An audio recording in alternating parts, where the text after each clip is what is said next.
এনার কথাগুলো আমরা সবাই মনোযোগ সহকারে শুনব, ধারণ করব এবং চর্চা করব। তো এখন কথা বলবার জন্য আমাদের আজকের প্রশিক্ষক অনুপ্রেরণামূলক বক্তব্য রাখবেন।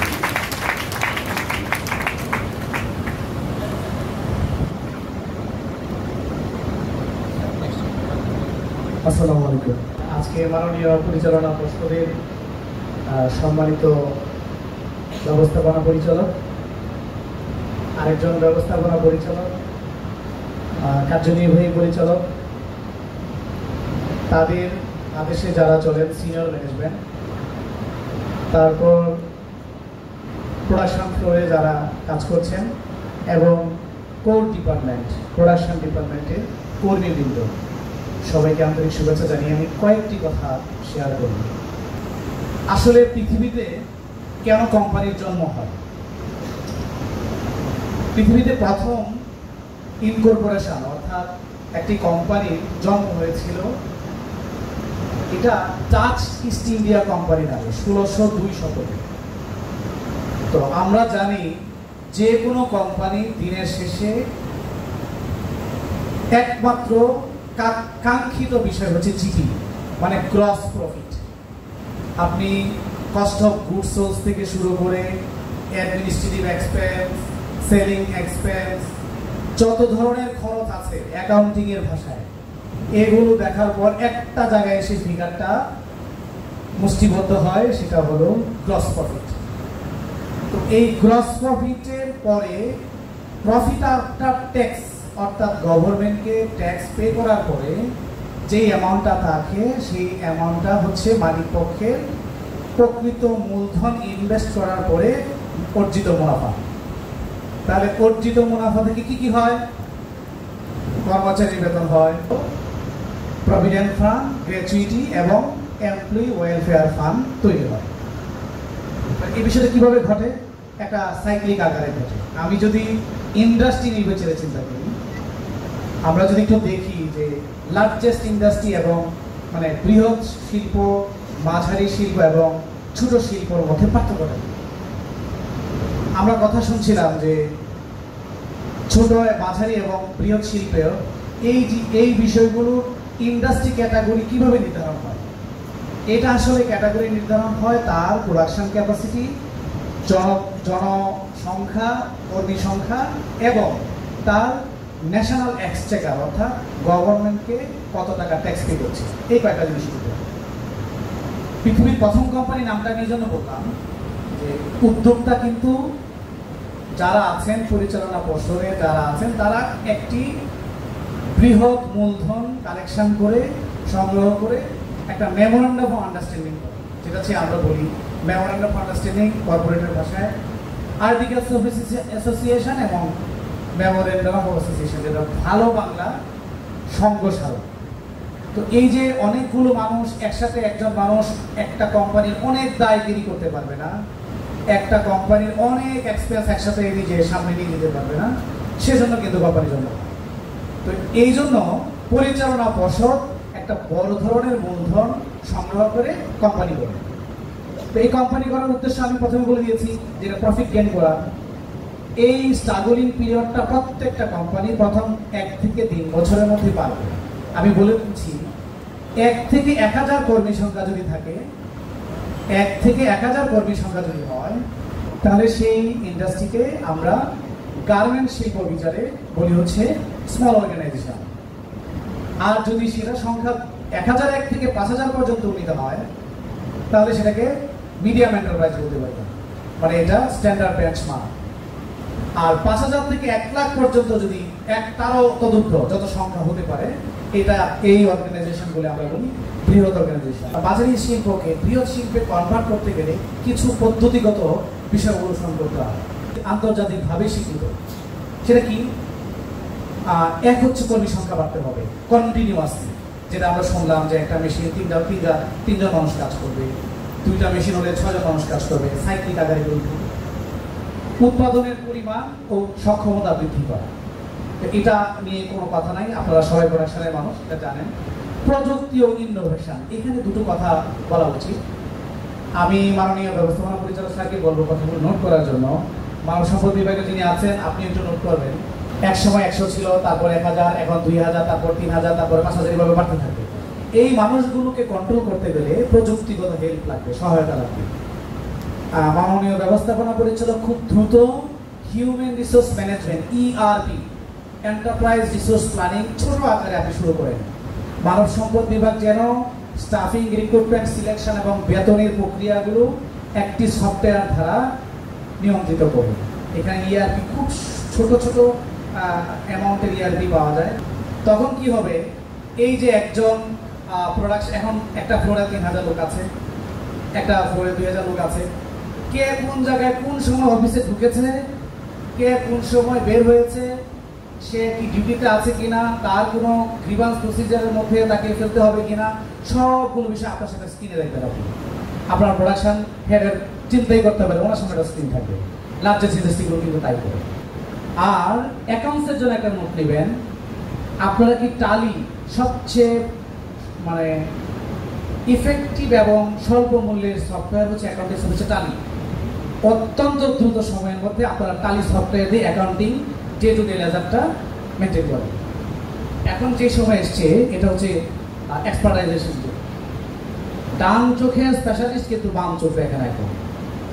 সো আপনার এই যে অ্যাকাউন্টস ডিভিশনের লোককে দিয়ে অ্যাডমিনিস্ট্রেশনের কাজ করানো, অ্যাডমিনিস্ট্রেশনের লোককে দিয়ে ফাইন্যান্স দেখানো, ফাইন্যান্স ডিভিশনের লোককে দিয়ে স্টোরে কাজ করানো, এটা টোটালি বন্ধ করতে হবে।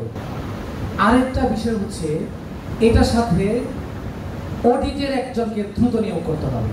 এইখানে যে কথাবার্তাগুলো এসছে, supply chain, stock, procurement, production, human resource division ইত্যাদি ইত্যাদি, এই সবগুলো লোকের পক্ষে একজন ম্যানেজিং ডিরেক্টর, একজন এক্সিকিউটিভ ডিরেক্টর এবং সিনিয়র ম্যানেজমেন্টের সবাইকে কিন্তু এফোর্ট দেওয়া সম্ভব না।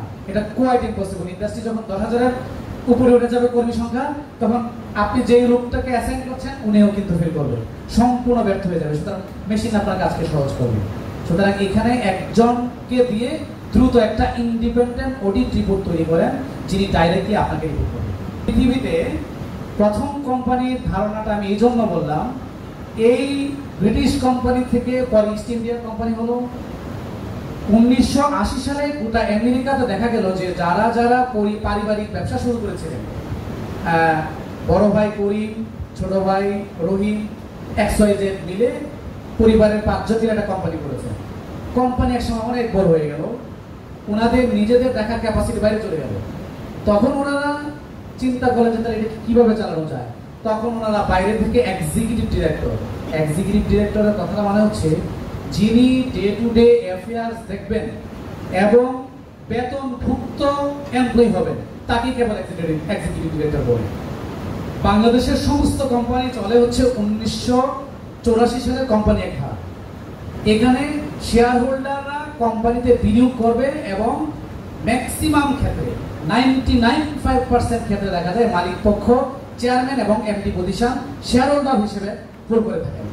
কিন্তু এটা আবার গোটা ইউরোপে, আমেরিকাতে রিভার্স। কোন লিমিটেড কোম্পানিতে, কোন পিএলসিতে পরিচালকরা, ইনভেস্টর পরিচালকরা অর্থাৎ শেয়ার হোল্ডিং পজিশনের পরিচালকরা কখনো ডে টু ডে অ্যাফেয়ার্স দেখেন না। এটা আপনি খুব ভালো করে জানেন, আমরা যারা বাইরের কালচার জানেন। এটা কেন হয়? প্রতি বছর পরে এই যে প্রথমে শুরু করেছিলাম জিপি দিয়ে, গ্রস প্রফিট, বছরের শেষে ট্যাক্স পে করার পরে আমার কত থাকছে, এই ফিগারটার উপরে বছরের শেষে একবার শেয়ার হোল্ডাররা কোম্পানিতে আসেন, যারা ইনভেস্ট করেছেন, বিনিয়োগকারী, লার্জেস্ট বিলিয়ন ট্রিলিয়ন ডলার বিনিয়োগ করে বসে আছেন।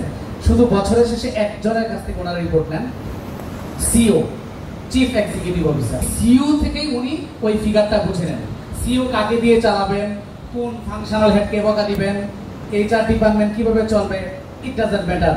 এটা কিন্তু শেয়ার হোল্ডিং পজিশনটা সারা বছর কোম্পানিকে জিজ্ঞেস করে না। আমাদের দেশে যেহেতু আনফেয়ার মিনস বেশি, সেই জন্য শেয়ার হোল্ডাররা, ইনভেস্টার শেয়ার হোল্ডাররা কোম্পানি চালাতে হয় এবং নিজেরা তদারকি করতে হয়। আচ্ছা, এই ছিল আমার ইনোভেশনের কথা। যেহেতু ইনলাইনের বিজনেস স্টেক হোল্ডাররা বাইরের সাথে ইনভলভ, এখানে ডিস্ট্রিবিউশন নিয়ে কথা না বলি। গুণগত মান, আমরা অলরেডি কোয়ালিটির কথা বলেছি, আপনি প্রোডাক্টের জন্য আপনি R&D যোগ করতে পারেন, যেটা বড় বড় ইন্ডাস্ট্রিগুলোতে কিউসি কে মনিটরিং করার জন্য R&D করে থাকে। R&D কিউসি কি ঠিকমতো কাজ করলো কিনা R&D সেটা দেখবে এবং প্রোডাক্ট ডেভেলপমেন্টের কাজ করবে। এখানে একজন ভাইয়ের কথা আমি নোট করেছিলাম, যিনি ফায়ার সেফটির কথা বারবার বলছিলেন। আপনি ইমিডিয়েটলি সব কথা শুনেছি, একটা কথা আমি যোগ করে দিতে চাই, বি প্রফেশনাল। এখন কিন্তু আপনাকে আর অ্যামেচার ওয়েতে চিন্তা করার সুযোগ নাই, যেহেতু ইনলাইন গ্রুপে তার জায়গায় চলে এসছে। আপনি দ্রুত আপনার পরিচালক কার্যনির্বাহী পরিচালকদের মাধ্যমে ফায়ার সার্ভিসকে ইনক্লুড করেন 20 জন সদস্য সিলেক্ট করে, যারা ফায়ার ফাইটিং ইনস্ট্যান্টলি করতে পারবে এই টিম করে, তাদের মাধ্যমে বাইরে থেকে সিভিল ডিফেন্সের সহায়তা নিয়ে আপনি ইন্টারনাল টিম গঠন করেন। সুতরাং ভেতরেই ফায়ার ফাইটটা শুরু হয়। আচ্ছা, কর্মী কল্যাণের ক্ষেত্রে কি হতে পারে আমরা জানি না, এটার করছি কিনা, আপনার ওয়েলফেয়ার নিয়ে কাজ করছে কিনা। ওয়েলফেয়ারটা হলো আপনাকে অবশ্যই এক লেআউটে একজন সপ্তাহে 3 দিন আসুক বা সপ্তাহে 1 দিন আসুক একজন ডক্টর বা গাইনোকোলজিস্ট আপনি অ্যাসাইন করেন দিতে পারেন। তো আমার কাছে মনে হয় আপনি ওয়ান ম্যান অপারেশন থেকে বের হয়ে আসেন দ্রুত, কারণ একটা সময় আপনি ফেড আপ হয়ে যাবেন। কিছু ভুল আমাদের দেশের কনসেপ্টে, গ্লোবাল কনসেপ্টে বড় বড় অর্গানাইজেশনগুলো কি কি ভুল করার কারণে কলাপস করেছে, আমি দু একটা বিষয়ে আলোচনা করতে চাই। নাম্বার 1, ম্যানেজমেন্ট ভুল মানুষের রিপোর্ট বেশি শোনায়। এটা totally must be stop. Management ভুল মানুষের রিপোর্ট বেশি শোনায়। এটা আমার 17 ইয়ার্স এক্সপিরিয়েন্সের 12 ইয়ার্স হচ্ছে বোর্ড অফ ডিরেক্টরসের সাথে। আপনাকে একটা সময় চিন্তা করতে হবে, এখন থেকে মিশন, ভিশন, কোর ভ্যালুস কিন্তু আমাদের সব কিন্তু বলে ফেলেছি কি কি ভ্যালুস দিয়ে, মূল্যবোধ দিয়ে কাজ করি। এটা must be written down.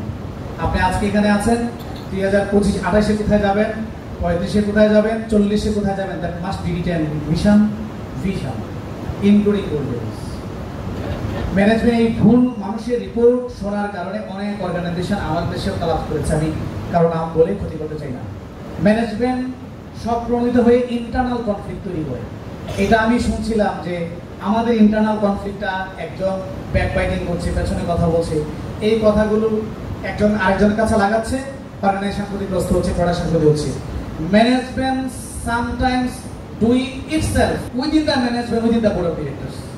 So এই ভুলগুলো করা যাবে না। এই ভুলগুলো মানুষগুলোকে আইডেন্টিফাই করে গ্রিভেন্স প্রসিডিউর, লেবার ল অনুযায়ী মিসকন্ডাক্ট আপনি ইনস্ট্যান্টলি 2 মাসের স্যালারি দিয়ে কাউকে রিলিজ করে দিতে পারেন, এখানে আপনাকে আরো স্ট্রিক্ট হতে হবে।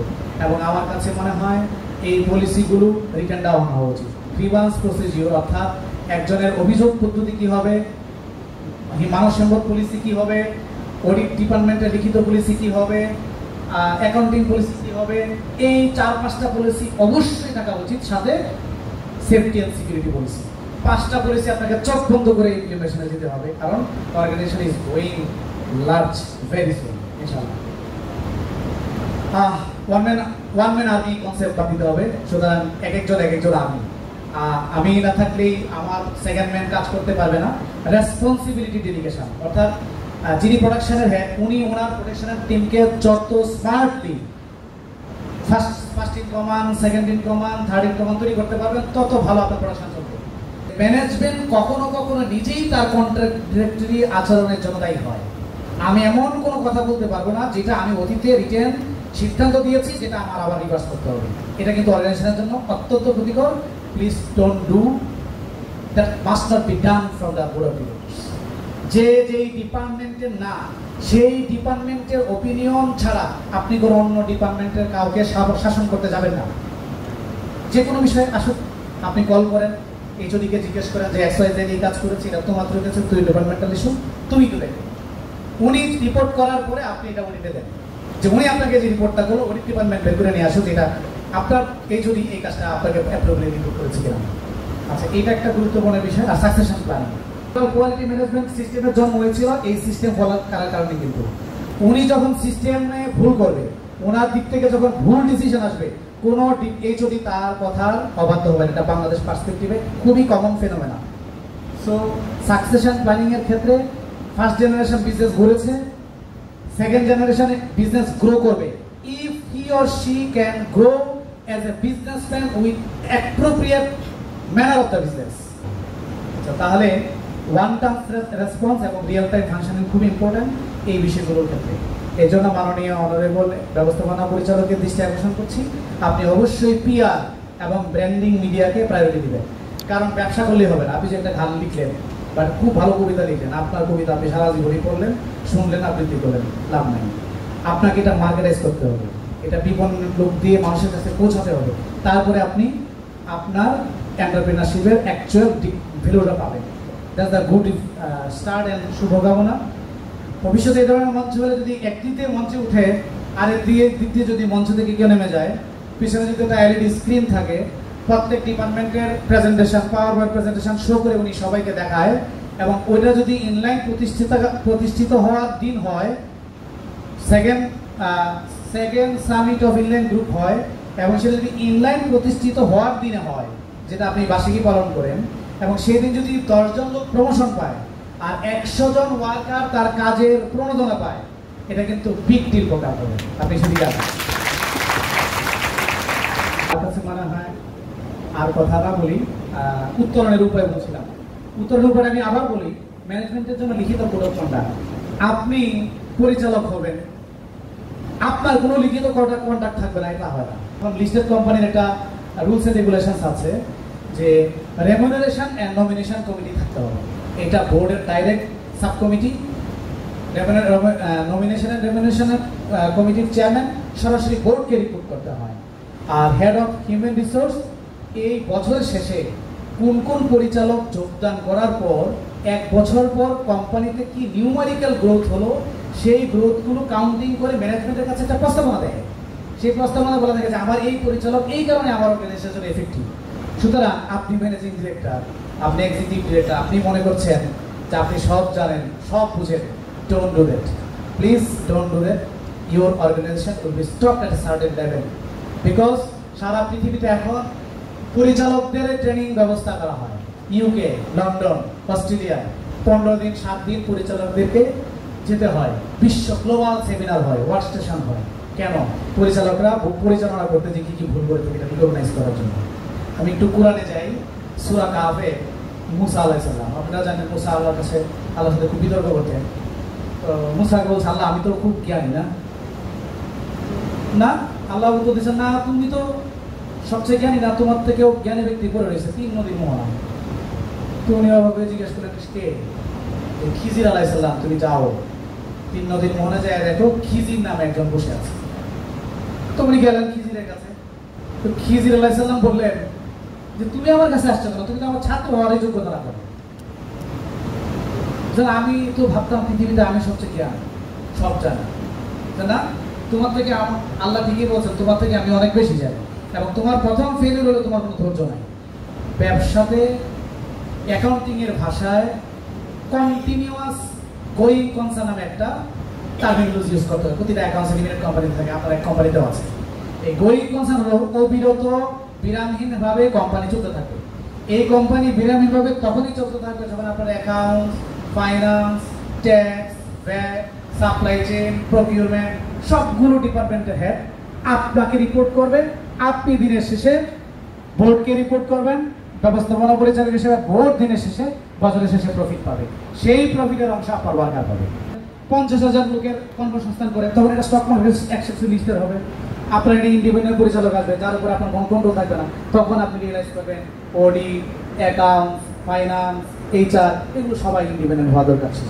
সো প্লিজ আপনি এগিয়ে আগান। পেছনে কথা তো হয়ে গেল। প্রতি মাসে মান্থলি ম্যানেজমেন্ট রিভিউ করা খুব জরুরি। আপনি বারবার বলছিলেন ব্যাকবাইটিং এর কথা, এটার একটা বড় গ্লোবাল সলিউশন আছে। এই সলিউশনটা হলো আপনার এই অর্গানাইজেশনে কোনো একটা লেয়ারে 20 থেকে 50টা চেয়ার দিয়ে আপনি একটা পার্মানেন্ট ট্রেনিং রুম করেন। ট্রেনিং এর কোনো বিকল্প নাই, প্রতি মাসে মান্থলি ম্যানেজমেন্ট মিটিং এর কোনো বিকল্প নাই। একটা লোকের সাথে ফ্লোরে কনফ্লিক্ট হয়েছে, যখনই আপনি ওই ব্যবস্থাপনা পরিচালক হিসেবে আপনি ফ্লোরে যেয়ে বসবেন, দুইজন আপনার ফেস টু ফেস আপনার সাথে বসবে, 50% সমাধান হয়ে যাবে। সো আপনার ট্রেনিং রুমটা খুব জরুরি। আমি আর কথা বাড়ালাম না, অনেক কথা বললাম। আমি একটা কথা বলতে চাই লাস্টে, আমার পেশা চার্টার সেক্রেটারি। পৃথিবীতে, সারা পৃথিবীতে চার্টার সেক্রেটারি জন্ম হয়েছে কোম্পানির ভিতরে সুশাসন প্রতিষ্ঠা করার জন্য। এই সুশাসনটা কি আমি অলরেডি বলেছি, কোম্পানির ভিতরে প্রতিটা ডিপার্টমেন্টের স্বচ্ছতা, ট্রান্সপারেন্সি বজায় রেখে কোম্পানিকে প্রতি বছরে মানে গ্রোথের দিকে নিয়ে যাওয়াটাকেই বলে সুশাসন প্রতিষ্ঠা। তাহলে কোম্পানির ভিতরে যদি সুশাসন প্রতিষ্ঠা হয় তাহলে কিন্তু আপনার ফায়ার সেফটি অবশ্যই এখানে ফায়ার ফাইটিং টিম থাকবে, আপনার এইচআর ইআরপিতে কাজ করবে, আপনার অ্যাকাউন্ট সময় মতো লেজার এবং ট্রানজেকশন এন্ট্রি দিয়ে দিনের শেষে করে বাসায় যাবে। আর আপনার সিএসআর কর্পোরেট সোশ্যাল রেসপন্সিবিলিটি থেকে যেটা আপনি দিবেন এই সমাজ এবং দেশ রাষ্ট্রকে, সেটা কিন্তু আপনার কোম্পানি পার্সপেক্টিভে অ্যাজ এ বিজনেস এন্টারপ্রেনার হিসেবে রাষ্ট্রের প্রতি আপনার কন্ট্রিবিউশন। তো আমার কাছে মনে হয় সবাইকে ধন্যবাদ। আমি আসলে এত বড় কিছু না, আমি এসেছিলাম, আমি এটা পুরো আমাদের পারিবারিক অর্গানাইজেশন। এক্সপেকটেশন থাকবে এটা নিউমেরিক্যাল গ্রোথ হবে with ethics and values. Thank you very much. Thank you.